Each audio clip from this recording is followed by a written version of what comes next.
Hey teachers! I want to start this video by asking you a couple of quick questions. How do you feel about teaching grammar? And how do your students feel about learning grammar? I know there will be a variety of answers to these questions, probably depending on a lot of different factors. Maybe you're somebody who's confident in your own English grammar knowledge, and so you feel comfortable teaching grammar.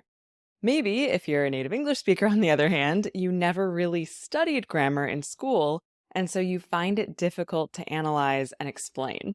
Maybe your students have had bad experiences learning grammar in the past. Their lessons were boring, the teacher just droned on with long explanations while they just had to sit there passively listening. Or maybe you have students who are really eager to learn more grammar because they feel like that's going to be the key to improving their accuracy in English. So, no matter where you fall and no matter where your students fall on this wide spectrum of loving grammar lessons versus dreading grammar lessons, the fact is that grammar lessons often get a bad rap because there's just so much information to communicate, and it's information that often includes nuanced concepts and unfamiliar terminology for the students and maybe even sometimes for the teacher as well. So it's very possible for grammar lessons to go off the rails. There's always this danger of them turning into long teacher-fronted lectures where the students get bored or zone out, or where the students get stressed and they feel like it's all too complicated and they have no idea how to ever apply what they're learning to their real lives outside the classroom. And teachers sometimes, for all these reasons, are tempted to just avoid teaching grammar altogether. So if you've ever been in this position where you've been worried that you're just overloading students with information and you're not even really sure if any of it's getting through, or maybe you've just been tempted to skip those grammar sections in the course book completely, I understand. I don't blame you. And honestly, it's really not our fault. Even as teachers, a lot of us either never really studied grammar growing up, or if we did, we had a negative experience with it as something that was boring or stressful or both. So it's no surprise that grammar lessons are sometimes seen as something that we all just have to suffer through because they're on the syllabus or they're there in the course book, and we don't know what else to do with them. But grammar, teaching grammar, learning grammar, it doesn't have to be that way. In this video, I want to share a simple process with you that I hope will elevate your grammar lessons. So this process that I'll walk you through makes the grammar easier for your students to understand. It makes the whole lesson more relevant and engaging. It allows you to see that your students are actually learning, so you'll get confirmation as you go through the lesson that all this information is actually getting through to your students. And a really nice bonus here is that if you start using this process consistently, it's going to make your grammar lessons actually easier and faster to plan as well. And just quickly before we get started, if you haven't met me before, I'm Shannon.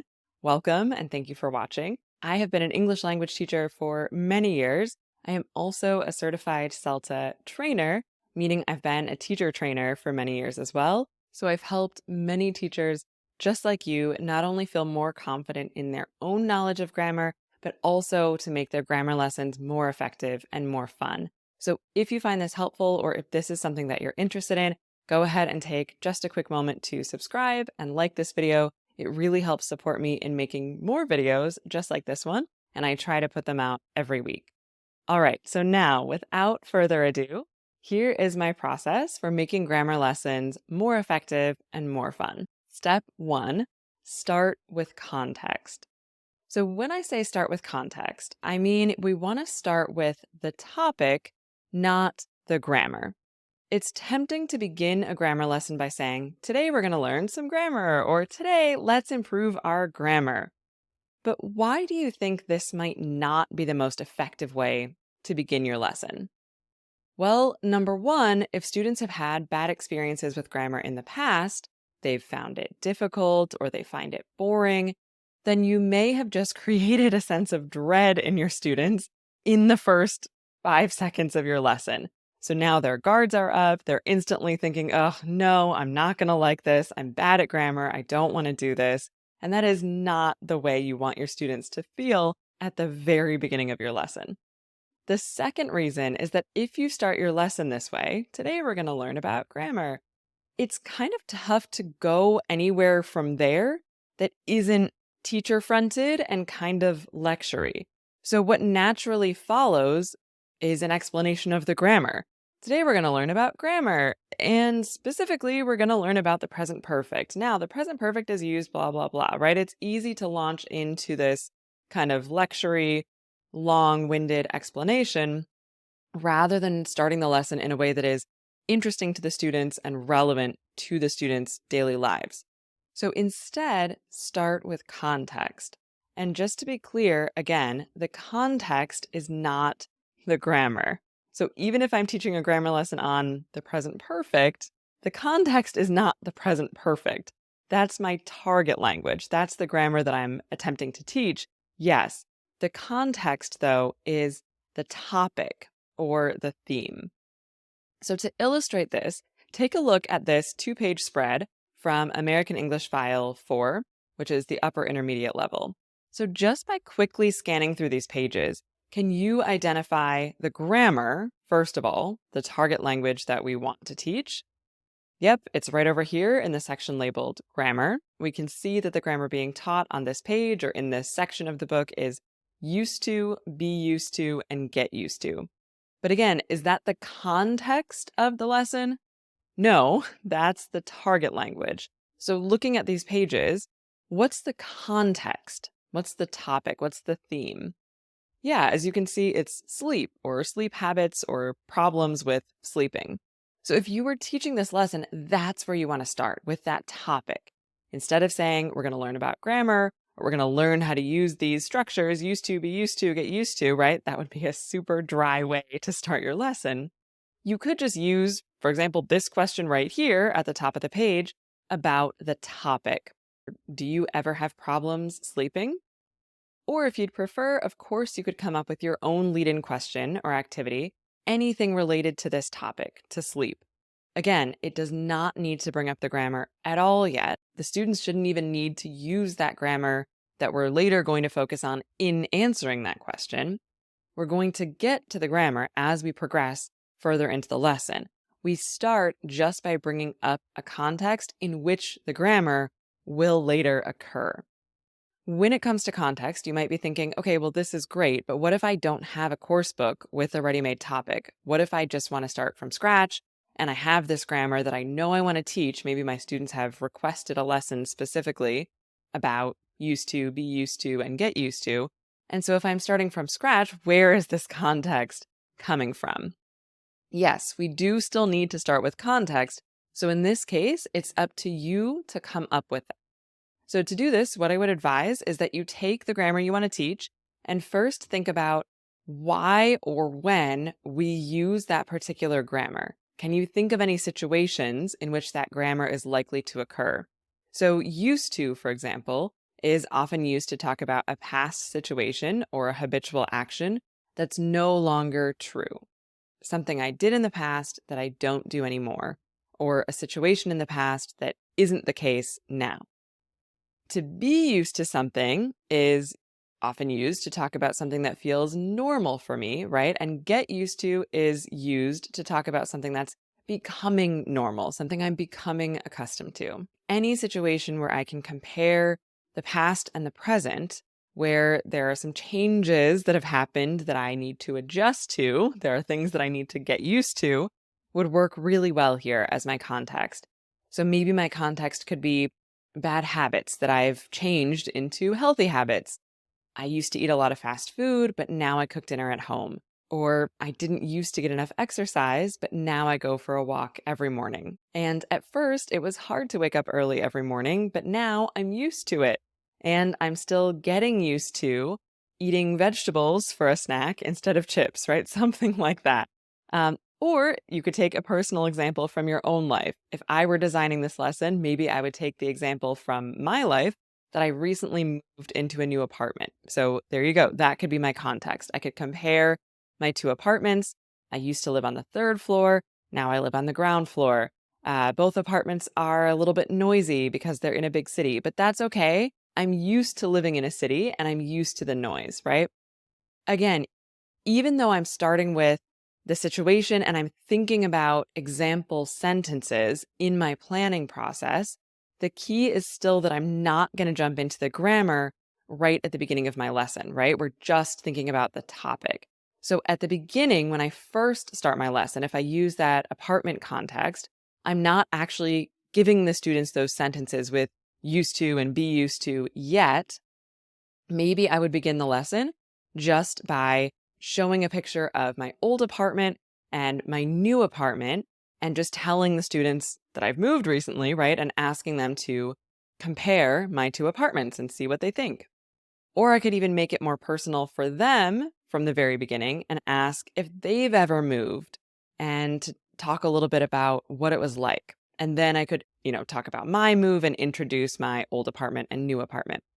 So the message here is that whether you're starting from a course book or starting from scratch, you're bringing up the topic first and making it something relevant and personalized for your students. We're not jumping right in with technical terminology that's going to be boring or scary, right? We're just talking about relatable, real life things, sleep problems, healthy habits, moving to a new apartment. Step 2, use contextualized examples to help you gradually transition into the grammar. So once you've set the context, you need to present examples of the grammar in that context.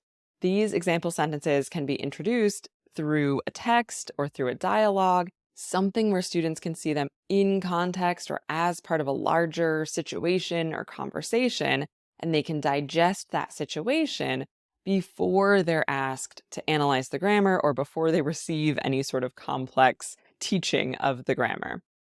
If we look back at those 2 pages from the American English file lesson with the sleep problems context, where do you see the grammar first introduced to the students?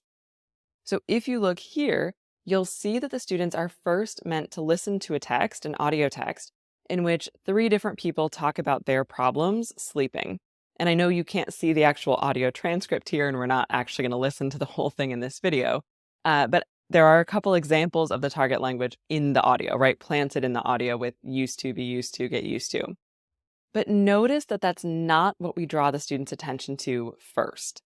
First, they're just meant to listen to the audio and determine what each speaker's problem with sleeping is. So if I repeat this same process with my context of moving apartments, the whole process up to this point could look something like this.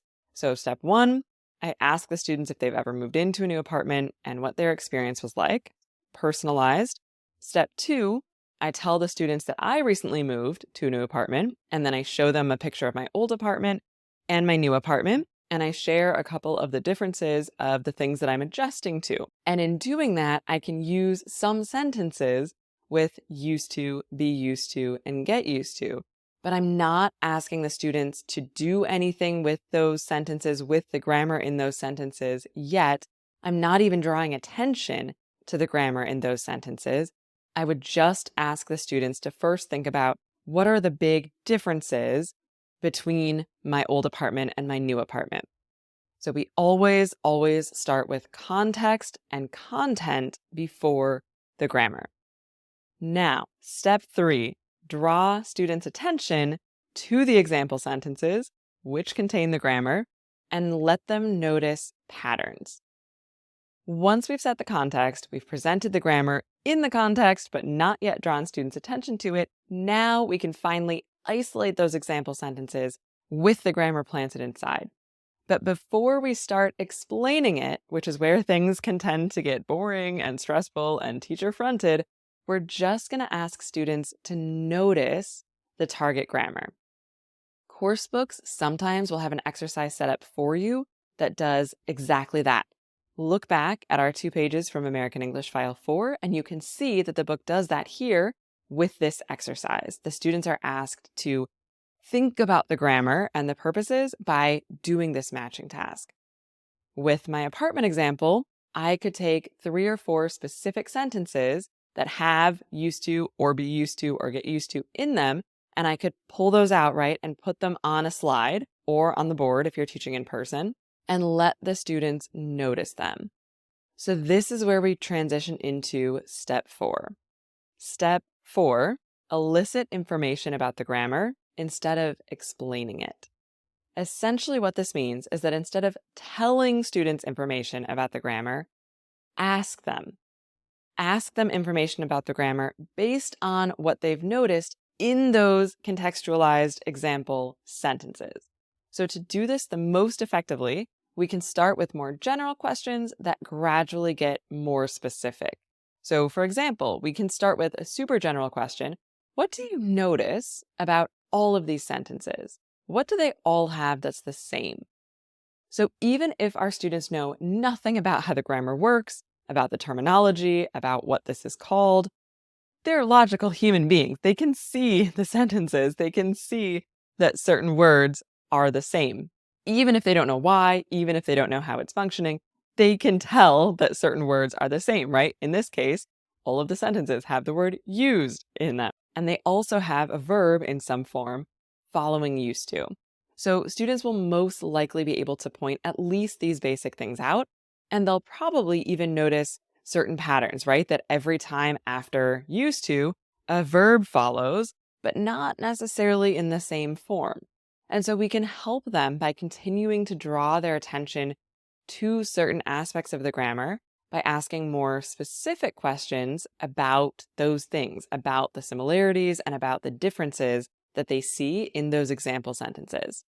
So instead of just telling them, we use used to talk about a past situation that has changed and is different now, right? We can ask this information. I used to walk up 3 flights of stairs to my apartment, but now I live on the ground floor. So walking up 3 flights of stairs, is that something that was true for me in the past? Yes. Is it something that's true for me now? No, now I live on the ground floor. It changed. And in the past, did I have to walk up 3 flights of stairs just one time? Or did I have to do it many times? Many times, because I lived there. So why do we use used to talk about a present situation or to talk about a past situation that has changed? So in doing this, I'm helping the students understand the meaning without talking at them, right? I'm guiding them to figure it out based on the context, the situation that they are already familiar with now because of the context that I set up. And by using these guiding questions, they get to figure out the information on their own. You can even do the same thing for form, for the technical part where you clarify the structure of the grammar. Instead of just explaining it to the students, I can ask them, look at this sentence. What comes first? Good, the subject. And then what comes next? Yes, used to. And then what comes next? And if they say a verb, dig deeper, right? Yes, it's a verb. In what form? Good, it's in the base form. And so even though this sentence is about the past, do we put the verb in the past? Do we say, I used to walked? No. So what's the rule? Used to plus base form. Okay, so that's a quick example of how to elicit form. We can even do this with pronunciation. Listen, I used to walk up 3 flights of stairs. I used to walk up 3 flights of stairs. What sound do you not hear? Good, you don't hear the d. We don't say used to, we say used to. I used to walk up 3 flights of stairs. So by using this method, by eliciting, asking instead of explaining or telling, you're doing a couple really important things. First of all, you're engaging your students. They aren't just passive observers anymore. They are now active participants in the lesson, and especially in that crucial teaching part of the lesson. You're asking them to reflect and really think about and draw conclusions about what they're seeing, which means that they're actually understanding, they're actually making connections rather than potentially just zoning out. Second of all, you're getting really important feedback.